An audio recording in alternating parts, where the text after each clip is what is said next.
Assalamu alaikum, class 7th. Students, we are doing our respiratory system in human beings, and we have discussed about 3 points, या 3 organs of respiration. First one was nasal cavity, then comes pharynx, then larynx. Now today we are going to discuss about trachea. Trachea is the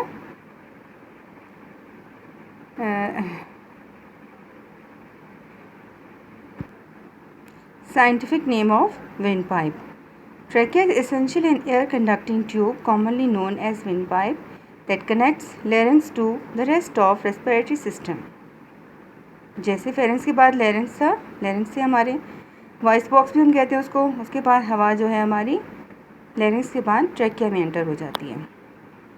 और trachea जो है वो उसको हम common name जो उसको हम विंड पाइप या हवा की नाली का नाम देते हैं, और इंग्लिश साइंस में उसको हम ट्रैकिया कहते हैं। अच्छा जी, उसका क्या काम था? लैरिंक्स को बाकी रेस्पिरेटरी सिस्टम से कनेक्ट करना। जो हवा माउथ कैविटी से या नेज़ल कैविटी से होके फेरेंक्स से गुजरते हुए लैरिंक्स से होते हुए आती है ट्रैकिया के पास, उसको लेकर जाना है बाकी रेस्पिरेटरी सिस्टम के पास।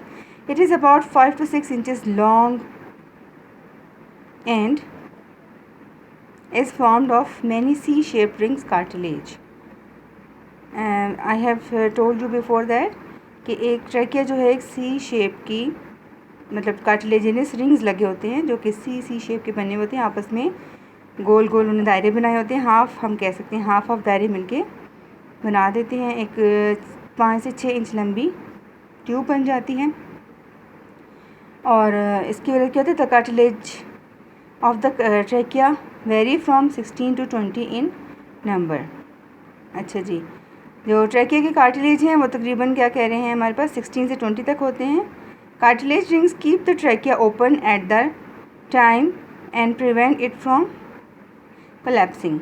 सी शेप कार्टिलेजिनस रिंग्स का मतलब ये है कि जब हवा अंदर दाखिल होती है तो वो ट्यूब जो बनी हुई है, पाइप जहाँ से ये हवा गुजरेगी, वो आपस में चिपक ना जाए। वो हवा उन रिंग्स की वजह से उसमें हवा जो आती जाती रहे वो खुले रहे। The trachea is line with mucus membranes and cilia to trap dust. Mucus and cilia filter the air very finally.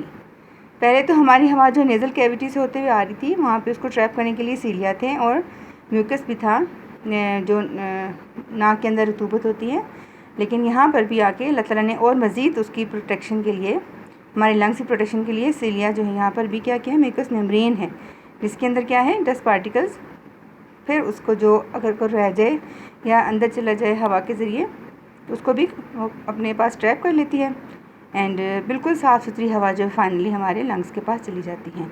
लेकिन लंग्स से जाने से पहले एक और भी है, इसको रास्ते से गुजरना होता है, क्योंकि वो तो एक ट्रैक के ऊपर से आ रहा है। लंग्स हमारे पास 2 हैं, तो 2 को हवा पहुंचाने के लिए कुदरती तौर पर अल्लाह ताला ने इसी ट्रैकिया को 2 हिस्सों में डिवाइड कर दिया, जिसको हम कहते हैं ब्रोंकाई। एक होएगा ब्रोंकस, तो दोनों मिलके ब्रोंकाई कहलाते हैं।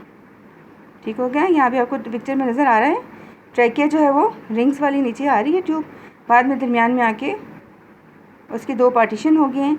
2 पार्टीशन जो है, एक ब्रोंकाई, एक ब्रोंकस जो है एक लंग में, दूसरा ब्रोंकस दूसरे लंग में, दोनों को इकट्ठा मिला के हम ब्रोंकाई बोलेंगे।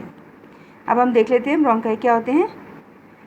The trachea divides into 2 branches at the lower and. Trachea जब लोअर एंड पे, मतलब कि ऊपर से तो लैरिंक्स से तो सिंगल एक ट्यूब आ रही है, ठीक है, लेकिन जब वो लोअर एंड उसका जो है, जो कि जब लंग्स के पास पहुंच जाते हैं, तो वहाँ पे जाके ट्रैकिया 2 हिस्सों में डिवाइड हो जाती है। Each one is called a bronchus, plural bronchi. एक जो एक लंग में जा रही है उसको ब्रोंकस कहेंगे, दोनों मिला के फिर ब्रोंकाई कहलाएंगे। Bronchi carry air into the lungs. Bronchi का फंक्शन क्या है? हवा को लंग्स के अंदर लेके जाना। Each bronchi divide into fine tubes called secondary bronchi. Each bronchus divide into fine tubes called bronchi. The secondary bronchi divide into still smaller tubes called tertiary bronchi. The tertiary bronchi further divides into smaller and fine tubes called bronchioles. अच्छा जी, उसके बाद वो कह रहे हैं bronchi जो है वो आगे जाके फिर और ब्रोंकाई में डिवाइड हो जाती हैं। ब्रोंकस ईच में जब घुसती है एक एक लंग के अंदर, आगे जाके फिर वो और ब्रोंकाई में डिवाइड होती चली जाती हैं, मतलब और ब्रांचेस बन जाती हैं, 2 से 3 से 4, जैसे डफ की ब्रांचेस निकलती जाती है इस तरह से।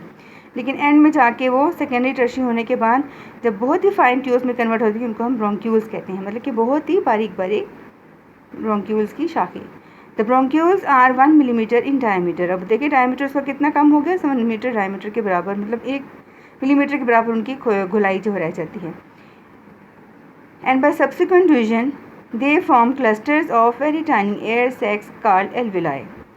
अच्छा जी, जब वो बिल्कुल ही बहुत बारीक हिस्सों में कन्वर्ट हो जाती हैं तो वो कहाँ पे जाके खुलती हैं, बहुत ही ज़्यादा एक हवा की थैलियाँ सी बनी होती है इसके अंदर जाके खुलती हैं, इनको हम एल्विलाई कहते हैं। एल्विलाई के बारे में हम नेक्स्ट पढ़ते हैं, लंग्स पे जाके उनको हम देखेंगे कि उनकी शेप कैसी होती है। अब नेक्स्ट हमारे पास है respiratory organ which is called lungs. Lungs इसलिए लिखा कि 2 लंग्स होते हैं, एक लंग तो नहीं होता हमारे अंदर, तो lungs. Lungs are 2 balloon-like spongy air-filled organs present in the chest cavity. The right lung is bit larger, having 3 lobes, superior, inferior and middle, while the left lung consists of 2 lobes, superior and inferior. This extra space on the left leaves room for heart. Lungs are protected by rib cage, which is made up of 12 sets of ribs. These ribs are connected to spine in back and go around lungs to keep them safe. Respiration is the primary function of the lungs, which include the transfer of oxygen found in the atmosphere into the bloodstream and the release of carbon dioxide into the air. जी student देखिए, chest cavity में क्या है, lungs है हमारे, left lung and right lung, 2 lungs हैं chest की दोनों साइड पे, और वो रिब केज के अंदर उनको अल्लाह ताला ने प्रोटेक्ट करने के लिए बचा के रखा है क्योंकि बहुत नाजुक होते हैं।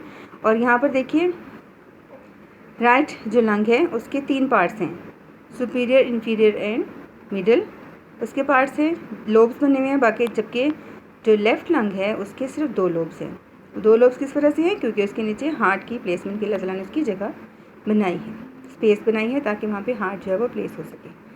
और हवा जब इसके अंदर लंग्स के अंदर एंटर हो जाती है तो क्या होता है, ट्रैकिया से होती हुई जब हवा जाती है ब्रोंकाई से गुजर के ब्रोंक्यूल में कन्वर्ट हो जाती है, फिर आगे एयर स्पेसिस होती हैं, जब हवा इनके अंदर आती है तो ये फूल जाती हैं हवा से। जी तो मेन फंक्शन क्या हो गया, रिब के जो है तकरीबन 12 सेट्स से ये बने हुए, जो हमारी हैं पसली की हड्डियाँ होती हैं तकरीबन उसके 12 सेट्स होते हैं जो कि प्रोटेक्ट करते हैं हमारे लंग्स को। और मेन फंक्शन क्या हो गया, respiration is the primary function of the lungs. Main function lungs का है रेस्पिरेशन। इसमें क्या है, ऑक्सीजन जो होती है एटमॉस्फेयर की वो ब्लड स्ट्रीम में दाखिल हो जाती है, और जो रिलीज़ होती है कार्बन डाइऑक्साइड वो हवा में चली जाती है। तो होपफुली आपको यहाँ तक समझ आ गया होगा। नेक्स्ट हम जो है ऑर्गन बाद में डिस्कस करेंगे। फ़िलहाल आप इनको बार बार रीडिंग कीजिए और इनके fill in the blank, short question and true false वगैरह बनाने की कोशिश कीजिए, फिर हम देखेंगे नेक्स्ट में क्या होता है। अभी तक हमारी हवा सिर्फ लंग्स तक पहुँची है, ठीक है, अभी हमारी ब्लड स्ट्रीम में एंटर नहीं हुई। ओके स्टूडेंट्स, अल्लाह हाफिज़।